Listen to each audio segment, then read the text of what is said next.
Hey, Grace Creek Church. This past fall, I called our church to rally together to join us on a spiritual journey called Beyond, a 3-year church-wide journey that is a call for us all to live and give beyond ourselves. No matter where we are in our walk with Christ, He's always encouraging us and inspiring us to take our next step and do our part in reaching people and building lives. Since the beginning of this journey together, we've heard story after story of how God has already impacted families through our generosity. One of those stories is a young lady by the name of Ariel, who joined us for week 2 of our Beyond series, and that Sunday, she surrendered her life to Christ. She immediately got plugged into small groups where she experienced spiritual family coming alongside of her and partnering with her to grow in her relationship with Jesus. It was here that she felt the Lord speak to her for the very first time in her life. And in her own words, Ariel said this: "Ever since that moment, God has moved into my life. My entire life has changed," she said. "My mindset is different. I hear Him in many different ways every day. Beyond completely changed my life, and I'm eternally grateful. Christ has taken over my life, and I love Him for it." Come on, church, how powerful is that? That is our why. It's stories of life change that keep the vision out in front of us. It's all about people encountering Jesus and His church, their lives being changed forever. If you're new to this journey, or you've joined us since the start of Beyond, let me share a little bit with you about this project and where we are today. The project need is $5 million. And when we called you all to join us on this spiritual journey, man, we were blown away by God's faithfulness and your generosity to pledge above and beyond. More than $1.3 million has already been given towards that $5 million need. And that means that phase 1 is fully funded. And we're excited to begin phase 1 of our project this week. That's right, you heard me correctly.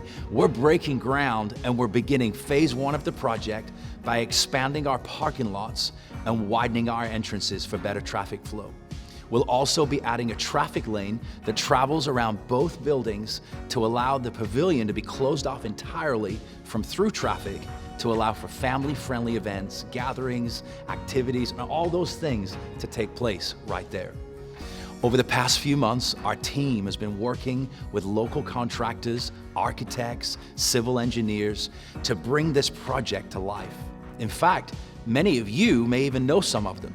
And I'm incredibly excited to have locals working with us on this project, as it's our prayer and our hope to create a space that impacts this region, our region, for Jesus. And what better way to do that than to partner with local businesses in seeing this God-sized dream come to life right here in East Texas.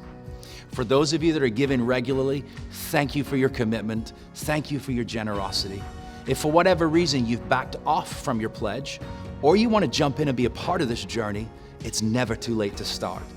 With phase 1 fully funded, we've already begun raising funds for phase 2, which will be here before we know it. Our current need is $1.7 million to begin phase 2. We're so expectant and excited for all that God is doing. And I want you to remember, He's always encouraging us and inspiring us to live and give beyond ourselves. Each of us has a next step in doing our part to reach people and build lives. I'm so honored to go on this journey with each and every one of you. Ariel couldn't have said it any better, and I wanted to share her story with you all today. She said this: "Thank you so much, Grace Creek Church, for giving me the steps and the know-how to grow in my relationship with God, to obey Him and to love Him with everything that I am." She said it's been a game changer in her life, and it's only just begun. Listen, her thank you is not just to us or our staff team, it's to all of you that have said yes to partnering with God in building His church. Man, I can't help but think of all the other stories that are out there, the stories of life change that are happening right now, the ones that are being written and the ones that are yet to come through this project. Again, thank you for going on this journey with us. And as I've said from the beginning, our prayer is, God, what could you do through me? Keep asking Him, church. He will speak to you. I love you. I'm so proud of you. And it's an honor to be your pastor as we reach people and build lives together.